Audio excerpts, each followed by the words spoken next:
అందరికీ నమస్కారం అండి. జీత్ విజయాస్ ఛానల్కు స్వాగతం. శివదేవుని కథా ప్రారంభము. ఓ భక్తులారా, తెలుగుదేశమున ఒకానొక గ్రామసీమలో బీదవాడగు శివయ్య అనే పేరుగల బ్రాహ్మణుడు నివసించుచుండెను. అతడు రాజేశ్వరి అనడు ఆమెను పెండ్లాడి కాపురము చేయుచుండెను. కొంతకాలమునకు ఆ దంపతులకు ఒక కుమారుడును ఒక కుమార్తెయు కలిగిరి. పుత్రుని పేరు సదాశివుడు, పుత్రిక పేరు దాక్షాయిని. బీదవాడగుట చేత శివయ్య భిక్షాటనము చేసి భార్యాబిడ్డలను పోషించుకొంచుండెను. ఇలాగున కొంతకాలము గడిచిన పిమ్మట తన భార్యతో శివయ్య ఇట్లు చెప్పుచుండెను: మనము ఈ దరిద్రావస్థను భరించలేకపోతున్నాము. నేను తిరుపతి పుణ్యక్షేత్రమునకు వెళ్ళి స్వామిని దర్శించుకొని అక్కడ కష్టపడి కొంత ధనమును సంపాదించిన తరువాత తిరిగి వస్తాను. నీవు బిడ్డలను జాగ్రత్తగా చూస్తూ ఉండు అని చెప్పి శివయ్య ప్రయాణమై వెళ్ళుచుండగా ఒక ముదుసరి బ్రాహ్మణుడు ఎదురై, ఎవరు నాయనా నీవు అని అడుగుగా శివయ్య ఈ విధముగా చెప్పుచుండెను: మహానుభావ, ఆ కనిపిస్తున్న పల్లెయే నా గ్రామము. చాలా బీద కుటుంబీకుడను. ఒక భార్య, 2 పిల్లలు కలరు. సంపాదించినది చాలక దరిద్ర బాధను భరించలేక తిరుపతికి వెళ్లి ధనార్జన చేయవలను అనే తలంపుతో ఇల్లు విడిచి బయలుదేరినాను అని చెప్పగా ఆ ముదుసలి బ్రాహ్మణోత్తముడు నవ్వుతూ ఇట్లు పలికెను: ఓయి వెర్రినాయన, తిరుపతికి వెళ్ళినంత మాత్రమున, ప్రభువు దర్శనం చేసినంత మాత్రమున నీవు ధనము సంపాదించుకోగలవా? నీకు సకల ఐశ్వర్యములను ఇచ్చు వ్రతకథను ఒకటి చెప్పెదను, శ్రద్ధగా ఆలకింపుము అని చెప్పగా అంత శివయ్య, పుణ్యపురుష, అది ఏ దేవుని కథయో ఆ చెట్టు నీడన కూర్చొని వివరింపండి అన్నాడు. అంతన ఆ బ్రాహ్మణోత్తముడు శివదేవుని కథను చెప్పుట ప్రారంభించాను. వంగదేశమును పాలించుచున్న సూరసేన మహారాజునకు గుణవంతురాలైన ఒక పుత్రిక కలదు. ఆ బాలామణి పేరు సీమంతిని.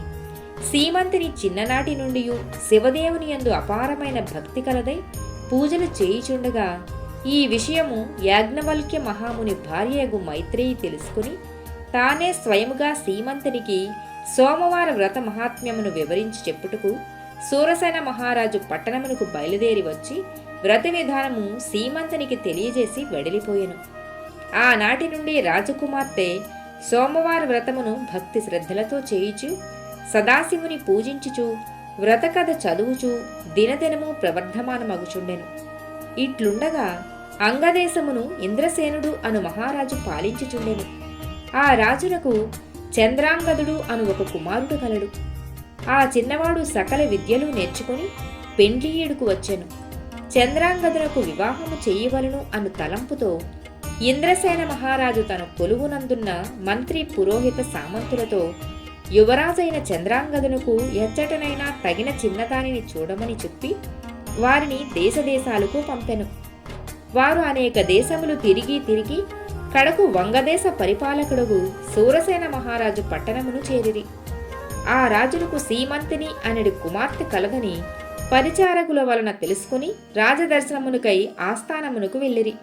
అంత రాజు, మంత్రి, పురోహితులను గౌరవించి తమరు వచ్చిన పని ఏమి అని అడిగాను. మహారాజా, మాది అంగదేశము. మా ఇంద్రసేన మహారాజు గారికి చంద్రాంగదుడు అనే కుమారుడు కలడు. అతనికి తగిన కన్య గురించి తిరుగుచు తమ పుత్రికా రత్నముగు సీమంతినీదేవి గుణగణములు తెలుసుకుని ఇచ్చటకు వచ్చితిమి. ఇదిగో మా యువరాజు చిత్రపటము అని చూపించినారు. రాజు ఆ చిత్రపటమును కుమార్తెకు చూపించి ఆమె సమ్మతికి సంతోషించి కళ్యాణ ముహూర్తమును నిశ్చయించి మహావైభవముగా వివాహం చేసెను. వివాహమైన కొంతకాలమునకు ఒక రోజున చంద్రాంగదుడు తన వినోదపు చెలికాండ్రతో యమునా నదీ తీరమున నావపై షికారు చేయుచున్న సమయములో దురదృష్టవశమున ఆ నావ నీటిలో మునిగిపోయినది. చంద్రాంగదుడు తప్ప మిగిలిన వారంతా చనిపోయినారు. చంద్రాంగదుని నాగకన్యలు పట్టుకుని తమ రాజు అయిన తక్షకుని వద్దకు తీసుకొని పోయిరి. తక్షకుడు చంద్రాంగదుని చూచి, ఇతనెవరు, ఇక్కడకు ఎందుకు తీసుకుని వచ్చితిరి అని అడుగగా, ఈయనెవరో మాకు తెలియదు. నీటి ప్రవాహంలో కొట్టుకుని పోవుచుండగా మాకు చిక్కుట వలన తమ వద్దకు తీసుకువచ్చితిమి అని నాగకన్యలు చెప్పారు. అంతటా ఆ తక్షకుడు తన దివ్య దృష్టి వలన చంద్రాంగదుని వృత్తాంతమును తెలుసుకుని, ఇతడు సామాన్యుడు కాడు. ఇతని ధర్మపత్ని సీమంతినీదేవి శివుని ఆరాధించుచు సోమవార వ్రత ప్రభావం గల మహాపతివ్రత. అందువలనే ఇతడు నీటిలో పడిపోయినను ప్రాణములు విడువక మీకు చిక్కుట వలన అతనికే విధమైన అపాయమును కలుగలేదు అని నాగకన్యలకు చెప్పాను. ఈ సంభాషణ అంతయు వినుచున్న చంద్రాంగదుడు భయపడుచు దిక్కులు చూడసాగినాడు. అప్పుడు తక్షకుడు చంద్రాంగదుని వీపు చరిచి ధైర్యము కలుగచేసి తన వద్దనున్న విలువైన మనులను ఇచ్చి ఆ మనుల యొక్క ప్రభావం కూడా తెలియచేసి భూలోకానికి సాగనంపినాడు. అక్కడ సీమంతిని తన భర్త జాడ తెలియనందున నావ ప్రమాదంలో చెలికాండ్రతో పాటు తన భర్త కూడా మరణించి ఉండునని తలపోసి పరిపరి విధాల విచారిస్తూ, ఓ శివదేవ, తల్లి పార్వతి, నేను విడువకుండా ఆచరిస్తున్న సోమవార వ్రతము యొక్క ఫలితము ఇదేనా అని దుఃఖిస్తూ కనులు మూసుకొనగా స్వప్నములో జగజ్జనని, అమ్మాయి, నీ భర్తకు ఏమీ భయము లేదు, విచారించకుము, సజీవుడై ఉన్నాడు, త్వరలో నీ చెంతకు వచ్చును అని చెప్పి అంతర్ధానమయ్యను. అంతలో ఆమె మేల్కొని స్వప్నంలో దేవి చెప్పిన వాక్యములు వృధా కావని తన మనసున ధైర్యము చేసుకుని యథాప్రకారముగా సోమవార వ్రతము చేస్తుండగా దివ్య ప్రభావము గల మనులతో చంద్రాంగదుడు తన దేశమునకు తిరిగి వచ్చెను. ఇంద్రసేన మహారాజు కొడుకు రాకకు సంతసించి జరిగిన దంతయు తెలుసుకుని తన కుమారుడు సజీవుడుగా ఉన్నాడనియు మహిమగల మనులతో తిరిగి వచ్చెను అనియు ఆ శుభవార్తను సూరసేన మహారాజునకు కబురు పంపి శుభముహూర్తమున సీమంతినీ దేవికి చంద్రాంగదునకు వైభవోపేతముగా పట్టాభిషేకమును చేసెను. సీమంతినీదేవి చంద్రాంగదుడు తమ దేశ ప్రజలకు సోమవార వ్రత ప్రభావం గురించి శివదేవుని మహిమల గురించి బోధిస్తూ ధర్మ మార్గమున రాజ్యపాలనము చేయుచుండిరి. సీమంతినీదేవి తన సోమవార వ్రత మహిమ వలననే 5వ తనమును కాపాడుకోగలిగినదని ప్రజలంతా భావించి తాము కూడా సోమవార వ్రతము చేసి సకల సంపదలతో సుఖముగా ఉన్నారని ముసలి బ్రాహ్మణుడు శివయ్యతో చెప్పి, నీవు కూడా ఆ వ్రతము చేసిన ఎడల నీకును సకల ఐశ్వర్యములు కలుగునని చెప్పగా అంత శివయ్య అమితానందమును పొంది, మహాపురుష, ఆ వ్రతము ఎట్లు జరుపవలనో చెప్పవలసినది అని కోరెను. అందుకు ఆ బ్రాహ్మణుడు ఈ విధముగా చెప్పసాగెను. సోమవారం రోజున ఉదయముననే లేచి స్నానం ఆచరించి గృహమును శుద్ధి చేసి రంగురంగుల ముగ్గులు పెట్టి ఇంటికి ఈశాన్య భాగమున పీట మీద శివదేవుని పటమును ఉంచి ఆవునేతితో గాని కొబ్బరి నూనెతో కాని దీపము వెలిగించి శివదేవునికి టెంకాయ కొట్టి ధూపము వేసి మారేడు దళములతో అభిషేకమును చేసి 3 రకముల పువ్వులు పెట్టి భక్తితో పూజించి కొబ్బరి ముక్కలు తరిగి పంచదార కాని బెల్లము గాని కలిపి నైవేద్యము పెట్టవలె. శివదేవుని వ్రతకథ చదివించి ఆ ప్రసాదము అందరికీ పంచిపెట్టి తాము కూడా కండ్లకద్దుకుని సేవించాలి. ఇలాగున 3 సోమవారములు భక్తి శ్రద్ధలతో పూజించిన ఎడల సిరి సంపదలు కలిగి మనసులోని కోర్కెలు ఫలించునని చెప్పి ముసలి బ్రాహ్మణుడు అదృశ్యుడయ్యను. కడు నిష్ఠతో వినుచున్న శివయ్య బ్రాహ్మణుని కానక, ఆహా, ఆ మహానుభావుడే నా పాలిటి దేవుడు, నా అవస్థను చూచి నాకు ఈ ఉపదేశమును చేసెను అని భావించి తిరిగి ఇంటికి వెళ్లి జరిగినదంతయు భార్యకు తెలియపరచెను.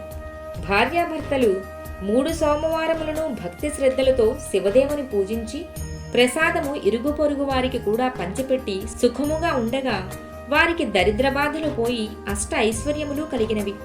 కొన్నాళ్లకు ధనగర్వము చే వ్రతము చేయటం మానివేసినారు వాళ్ళు. శివదేవునికి కోపము వచ్చి వీరి గర్వము అణచవలను అని మళ్లీ దరిద్రులుగా చేసెను. దరిద్ర దశలోనున్న శివయ్య మరలా యథాప్రకారముగా భిక్షాటనకు ఒక గ్రామమునకు వెళ్లి యాచించగా, ఈవేళ మేము శివదేవుని పూజ సోమవార వ్రతం చేసుకుంటున్నాము, ఇప్పుడు భిక్ష వేయుటకు వీలులేదు అన్నారు. అయ్యో, సోమవార వ్రతం మరిచిపోయినందుననే మాకీ గతి పట్టినది, చాలా అపచారము చేసినాము అనుకుంటూ ఇంటికి వెళ్లి ఈ సంగతి భార్యకు జ్ఞాపకం చేసినాడు. ఆమె భర్త మాటలు లెక్క చేయక మొండిగా మాట్లాడినది.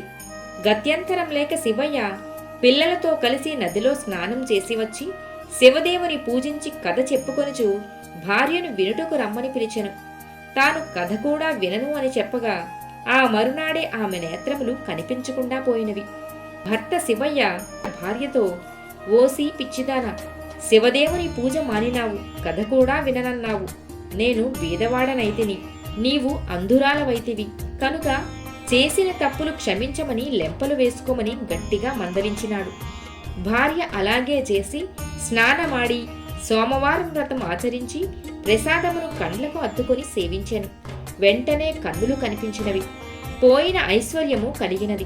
ఆనాటి నుండి ప్రతి సోమవారము ఆ దంపతులతో పాటే ఆ గ్రామస్తులు కూడా శివదేవుని మారేడు దళములతో పూజిస్తూ సకల ఐశ్వర్యములతో తొలుతూగుతున్నారు. కాబట్టి ఈ సోమవార వ్రతము శివదేవుని పూజ ఎవరు చేస్తారో వారు ఇహమందు సర్వసుఖములు, పరమందు మోక్షమును పొందుదురు. ఈ కథను చదివిన వారికి, వినిన వారికి సాంబశివుడు సకల ఐశ్వర్యములు ప్రసాదించునని సూత పౌరాణికుడు సౌనకాది మునులకు బోధించెను. శివదేవుని కథ సమాప్తం. సర్వే జనా సుఖినో భవంతు.